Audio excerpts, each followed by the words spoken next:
That is what it's come to. You see the thumbnail? That is what it has come to.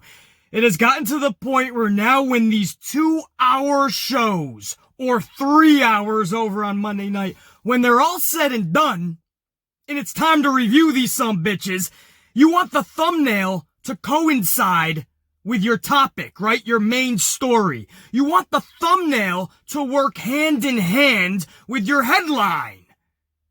There's a crazy concept. So you go back into the most epic moments of the show, but then you're hit with the realization there weren't any. There isn't any epic moments. So then you have to say to yourself, all right, maybe there's something fun, something cool, something worth talking about for more than 5 minutes. So you go through everything and you're hit with another realization. There were no cool moments. There was nothing at all deserving of a thumbnail or a headline. So then, just like last week, I'm forced to pretty much amuse myself. Is there anything that I could have thought was funny from last night? And there was! There was one thing. It had nothing to do with the actual storyline, or the characters, or the match being performed. Nothing. It was just Corey Graves watching Matt Riddle throw a flip-flop at Baron Corbin while Corbin was at commentary. That's right. Matt Riddle did one of the most dastardly moves in all of professional wrestling's history. The devastating flip-flop to the dome piece. How devastating? Just look at Corey Graves' reaction. That tells you where we are at in 2020. If Corey Graves is that shocked at the flip-flop to the dome piece, the old flip-flop to the how you doing, if he's that devastated by that maneuver, would he ever have lasted watching Mick Foley go through thumbtacks? Would he ever have lasted in the ECW days when people were flying 30, 40 feet into tables? Corey Graves' reaction to that flip-flop to the dome piece pretty much sums up pro wrestling in 2020, doesn't it? That gets the reaction that Graves gave it. It was hilarious, and at the same side, hand in hand with hilarious, it was quite sad. Because for this show, what are you remembering from it? You're probably going to remember it for something that is not in a good light, but something very, very embarrassing. For 5 minutes, we talked about Matt Riddle's feet. 5 minutes! We talked about Matt Riddle's feet! Bro, like it's a long story, but bro, here it is, man. Why do I wrestle barefoot, bro? Bro, I went to Wisconsin, bro, when I was like a little bro, and like, I like to like swim and stuff, bros. So like, I swam, bro. Now mind you, bro, it's like Wisconsin, bro. So like, I swam in the cold, and then I'd get out of the pool, and my ma always told me, don't go outside, cause it's cold, bro, and there's a lot of snow, but bro, you know, I was a little bro, so I went anyway, and right out of the pool, bro, I would go outside into the snow, bro, and I had no shoes on, bro, my feet were bare, bro, so I would just go out, my feet already cold, and when it touched the snow, bro, I couldn't feel anything, bro, but I'd stay out there, bro. I'd stay out there, and bro, by the time I got back in the house 4 hours later, bro, I couldn't feel anything, bro. My mom thought I had frostbite, bro, so we went to the ER, and bro, we actually did. I had frostbite. My mom was right, bro, and from that point on, bro, I can't feel anything. So I don't wear shoes anytime, bro. I can go to a funeral, a wedding, IHOP. I can go to your grandmother's bake sale. Bro, I ain't gonna have shoes on, bro. And bro, for 5 minutes, that's what we talked about! From the days of Hogan and Macho Man clashing, The days of the fucking Undertaker and Shawn Michaels. The days of Stone Cold Steve Austin and The Rock. Electrifying our television sets. Literally, I'm using the word electrifying because you knew you were in for a show every time you put on your television set for Monday Night Raw or SmackDown. Every time you flicked onto one of those channels for a Raw or a SmackDown, you knew you were going to watch something entertaining for the next 2 hours. And now we're talking about Matt Riddle's feet and why he doesn't like to wear shoes! I like Matt Riddle. You know I like Matt Riddle. It's a first impression. And it means so much. The first impression means so much. There are so many people that don't know who the fuck Matt Riddle is still. And that's your introduction to the world. Shoes, or why he doesn't wear shoes story for 5 minutes. That's how you want to introduce him.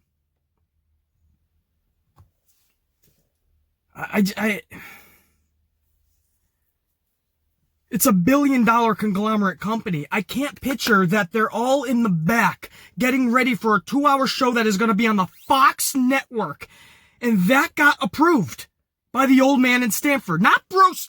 Everybody stop with the Bruce shit, first of all. It's so fucking stupid. I hate when pro wrestling fans try to act smarter than they truly are. You don't know what's going on behind the scenes. Stop.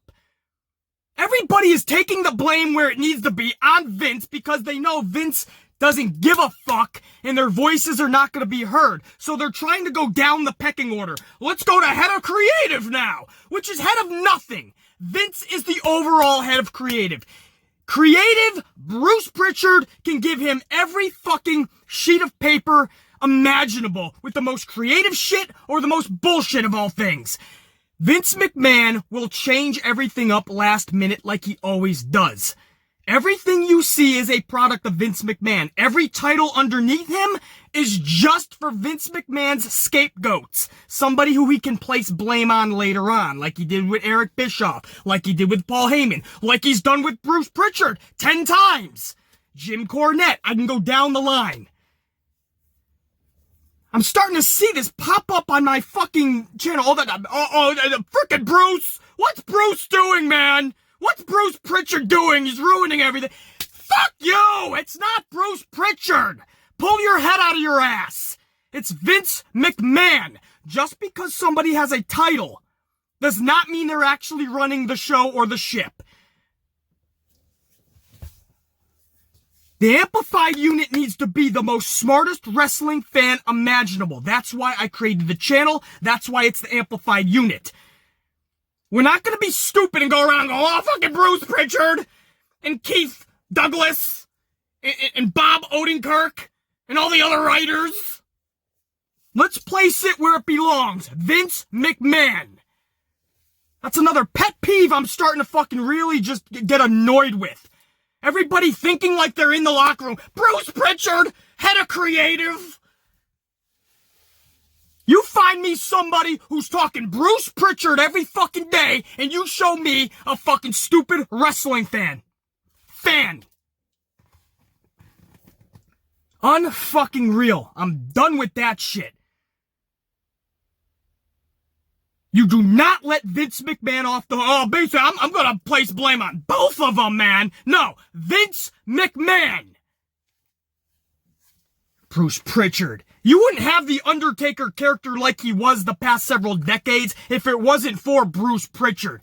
Again, people don't know what the fuck they're talking about. They bash people like Vince Russo, but WWE might not even be here today if it wasn't for Vince Russo's crucial clutch thinking. Whether you liked it or not, whether you thought it was too raunchy or not, Vince Russo went to bat during those late 90s for Vincent Kennedy and for that company.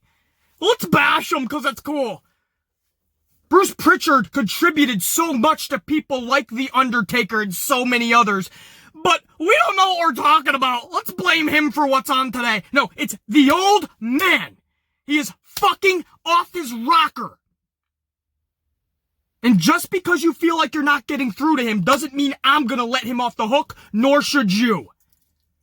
Don't worry about the creative staff right now. That's the least of our worries because they don't have a say in anything. This is Vince McMahon. He is changing shit, rearranging shit, and absolutely throwing shit off and throwing his own agenda onto his shows, time after time, show after show. Week after week, month after month, year after year, this is what we've been seeing with this guy. Until we get him under wraps, we can't worry about creative. Because they don't have any reins on this shit. Not Roman Reigns. We don't need Roman Reigns. That's another fucking pet peeve of mine lately. Oh, see? People said Roman Reigns was the problem. Yeah! Imagine this shit with Roman on it. Even worse! Dan. Oh my god, Corey! It's the big dog! The big dog!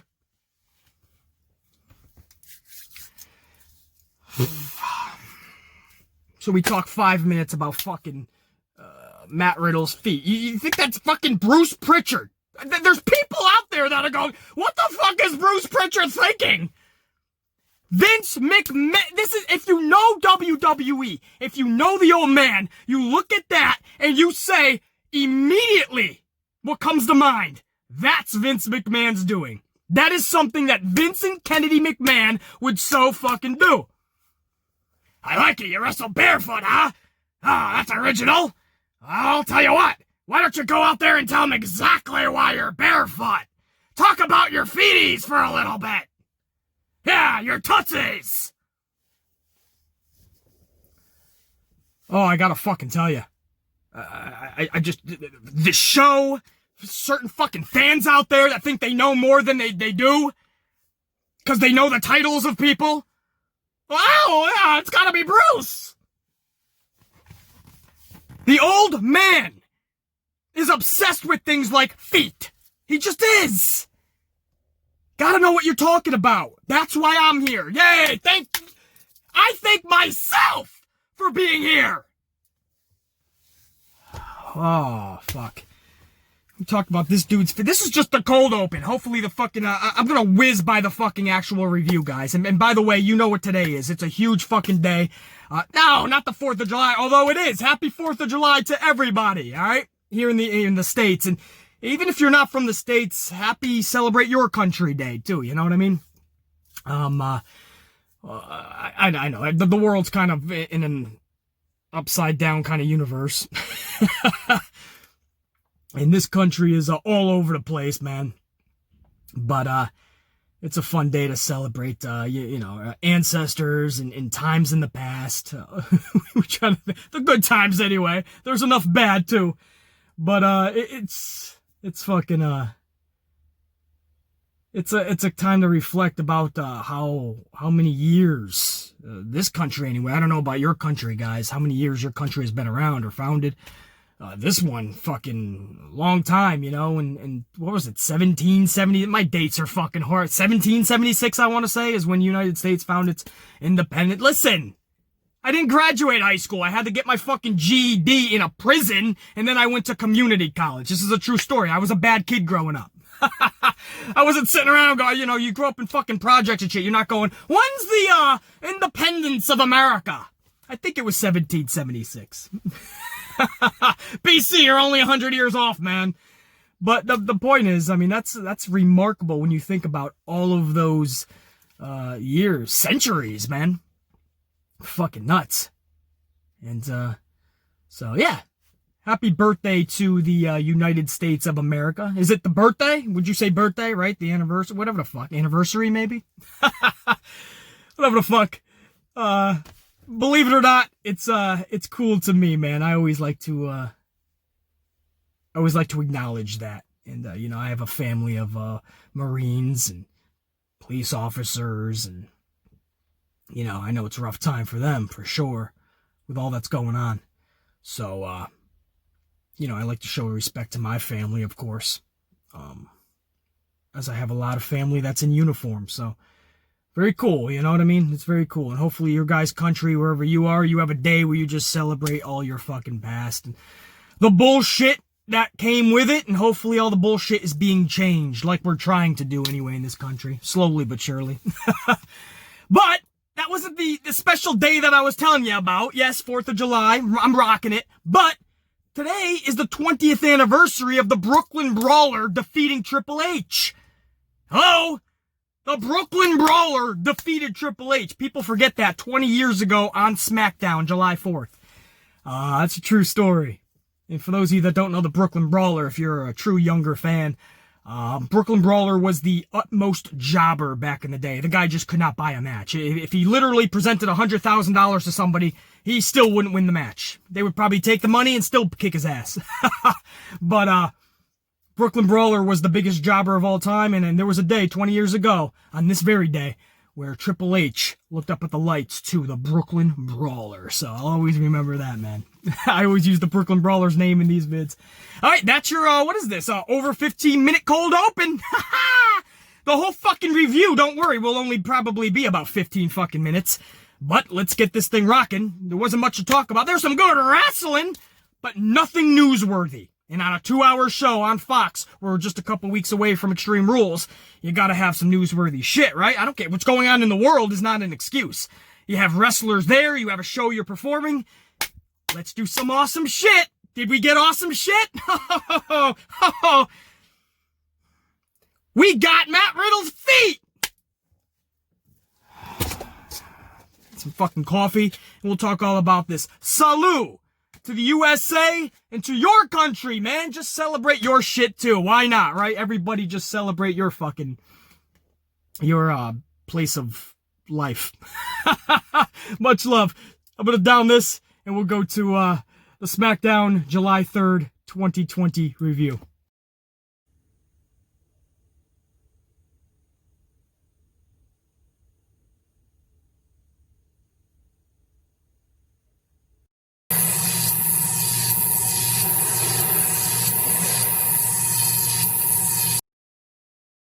Alright, so as aforementioned, Michael Cole kicks this thing off, middle of the ring, interviewing Matt Riddle. I like Riddle a lot, you guys know that, but no lie, we listened to a near 5-minute promo, 3 at least. I mean, if I was exaggerating by a couple minutes, I'm telling you right now, it was at least 3 full minutes of the actual foot story. But it was engulfed in this 5-minute Riddle promo, which I got nothing out of. I have no reason to go, wow, this guy's awesome and badass. I mean, I know he is, but if I'm a casual flipping through, I don't know what. That's your first impression of Matt Riddle. His feet. And why he doesn't wear wrestling boots or shoes in general.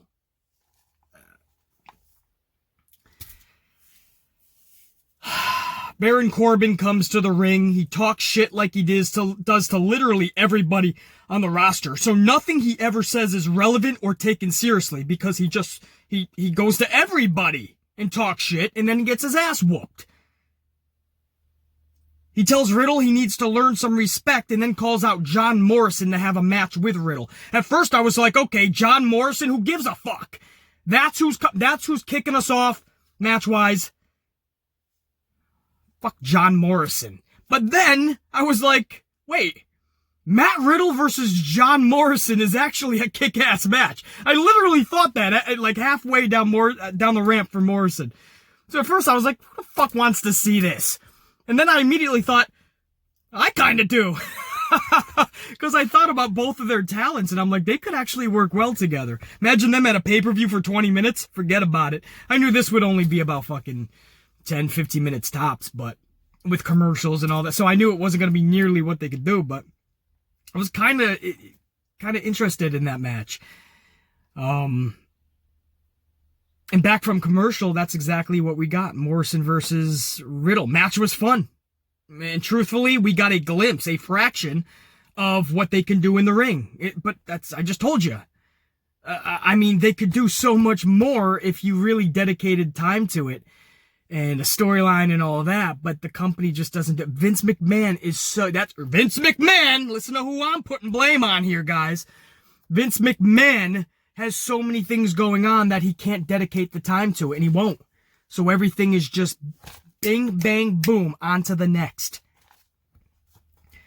But that was a glimpse of what they can do in that ring. Riddle tapped into his inner Randy Orton at the end of this thing and squeaked out a pinfall victory out of nowhere. It was kind of a sneak pinfall, man. Very good on Riddle's part. And he shows you that not only can he go toe-to-toe with you, and not only does he want to, but he can also just upset you out of nowhere. So that's all in Matt Riddle's game, man. And Morrison was like, fuck, what? The newbie got me. The fucking freshman beat me.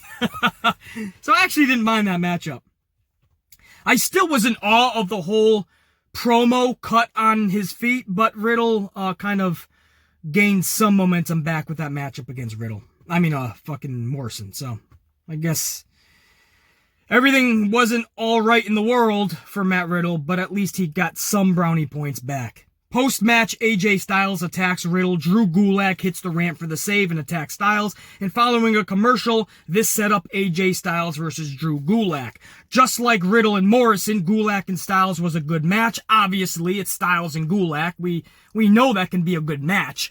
But why are we going to care about it, right? What's going to come out of this? Nothing, actually. Towards the end of this thing, Styles was basically just toying with Gulick. After a Styles clash, Styles took his time, and I mean took his time, sending a message to people like Daniel Bryan, who was like Skyping during this thing, like Skype commentarying.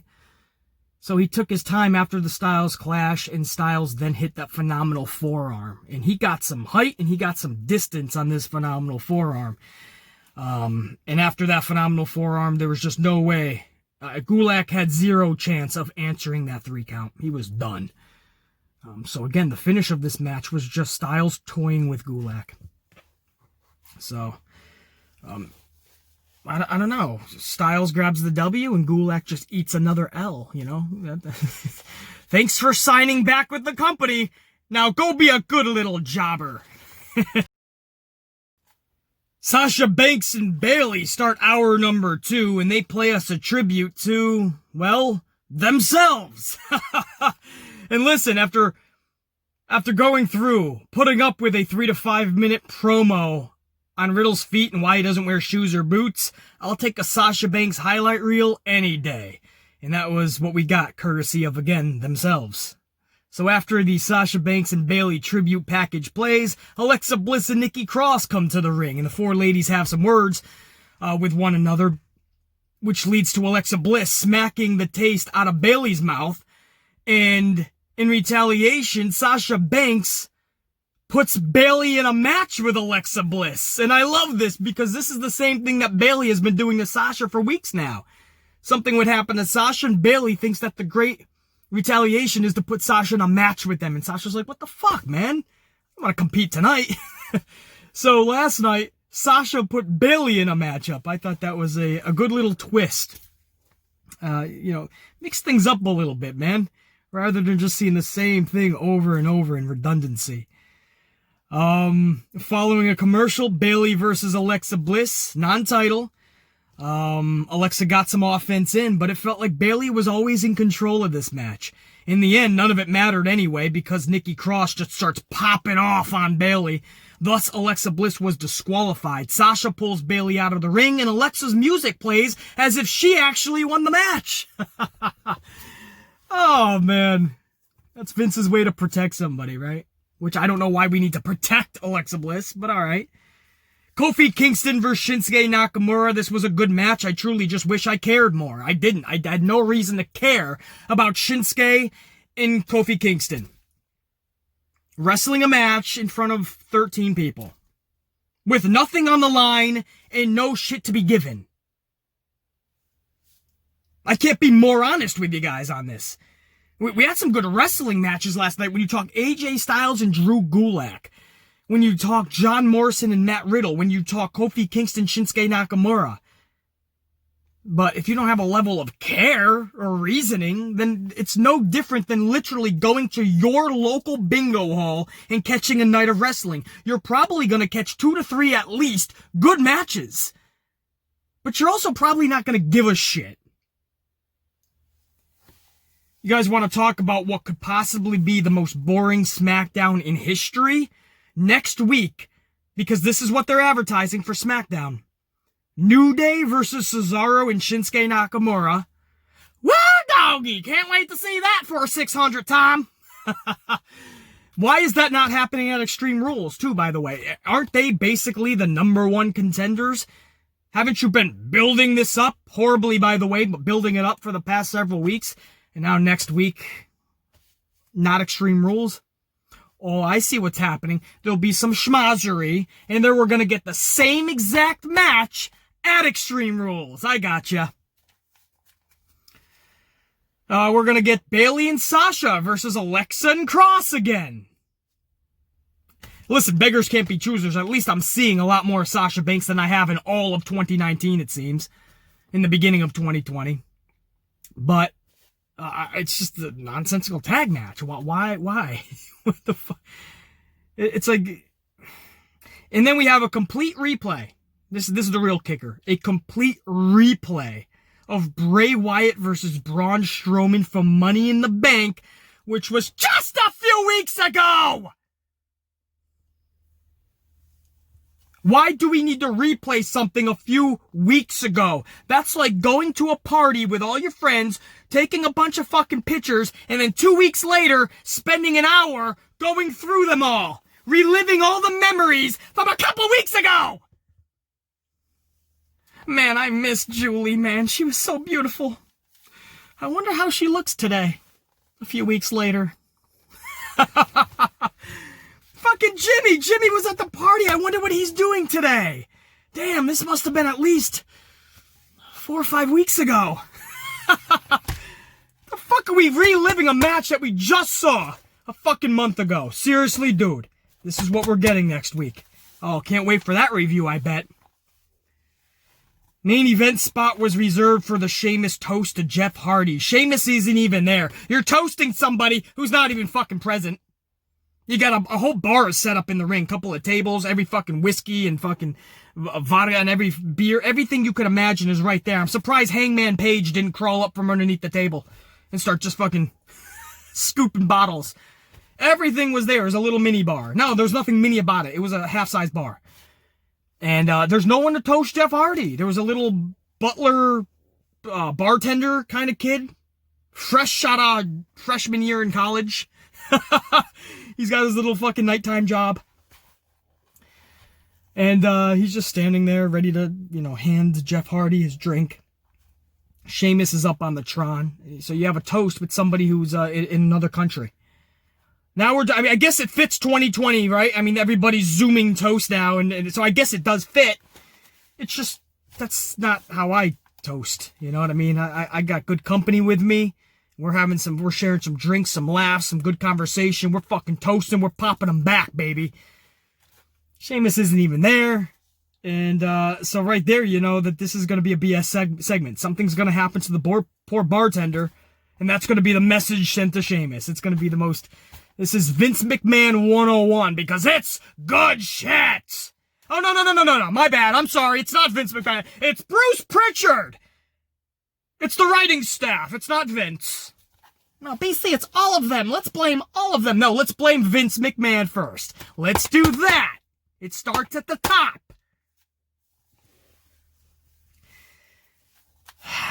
So it's just Jeff Hardy and a bartender in the ring. Sheamus on the Tron. Hardy cracks a bottle over the kid's dome piece, the bartender. He just cracks a bottle right up. First, he fucking takes his drink and he dumps it over the bartender's head. And then he cracks a bottle over his head, and then he delivers a swanton bomb to the kid. So this poor kid, who probably just an hour earlier was calling his, "Ma, I got a job tonight! Yeah, I don't know how the tips are gonna be, but Sheamus hired me!" And then he's getting fucking bottles cracked over his dome piece, swanton bombs, and Jeff Hardy gets on the top rope, and he just starts clapping at the 13 people in attendance. All of the developmental talent. Why, Sheamus is over there just getting drunk at his house, probably. He's like, that was cool! Do it again, feller! Feller!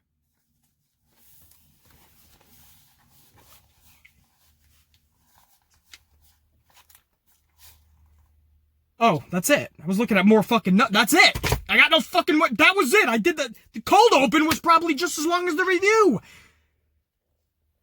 I was ready to go a little longer with you guys. I got nothing else.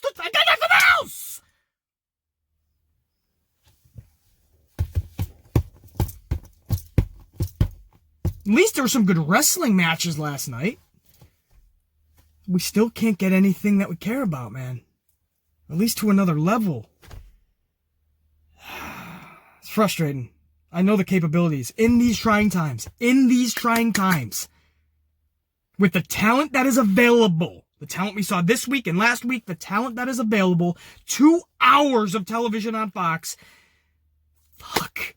Do you know what I could do with that? I don't know what the old man is thinking, man. Other than he's just not. He's just on cruise control. He's trying to get past this thing. And even when he does, it's going to be more redundancy. Something has got to change with this dude. He can hire 1 million people underneath him. And you guys can blame whoever the fuck you want. But if you honestly think they have any say in that company, you just don't know the inner workings of the business. These shows, watch them. Just watch them. If you've grown up with Vince McMahon like yours truly has for decades now, studying this guy's every fucking move, because pro wrestling is my greatest form of entertainment. And he was the hierarchy for decades. He was the guy. So you study this guy growing up, like his business acumen and everything about this dude you would study. And if you know him like I do, the DNA of all of these shows, there's one common denominator. His name is Vince McMahon. Blame everybody you want. What's going to happen when Bruce is canned in a month or 2 months? Good luck placing blame now. Where's it going to go? Keith Douglas. Yeah, he's the 4th writer on the team. He's an ass. How the hell could he write this trash? Right? Fucking Bob Johnson. You're just going to start naming all the fucking writers, right? I mean, that's who you're going to go to, right? Let's defer as much as we possibly can away from Vincent Kennedy McMahon. You can do that. Not me. I will put up the good fight. I'll put it to the boards. Full throttle. And hold this son of a bitch accountable. Because he is putting that out there. Promos on why a dude doesn't wear shoes. A main event toast with one of the participants not even in the ring. But we're going to watch the bartender get beat up. This is fun. Watching a kid fresh out of freshman year in college get beat up. Yeah, entertaining. That's what we want to see. That caps off a fucking awesome week here on the channel, guys. I thank you so much for all the love from last week's SmackDown review vid. We're straight into Monday Night Raw's review vid. And then we put 2 vids up for AEW and NXT, Fyter Fest and Great American Bash, which you guys seem to thoroughly enjoy. And this one right here, this vid caps off just a badass week, man. We're going to take off for a little bit, and we'll do it again next week. Don't worry. It'll be here faster than you know it. So, smash down those coffees and whoop that ass. And always think, be, live. Amplified.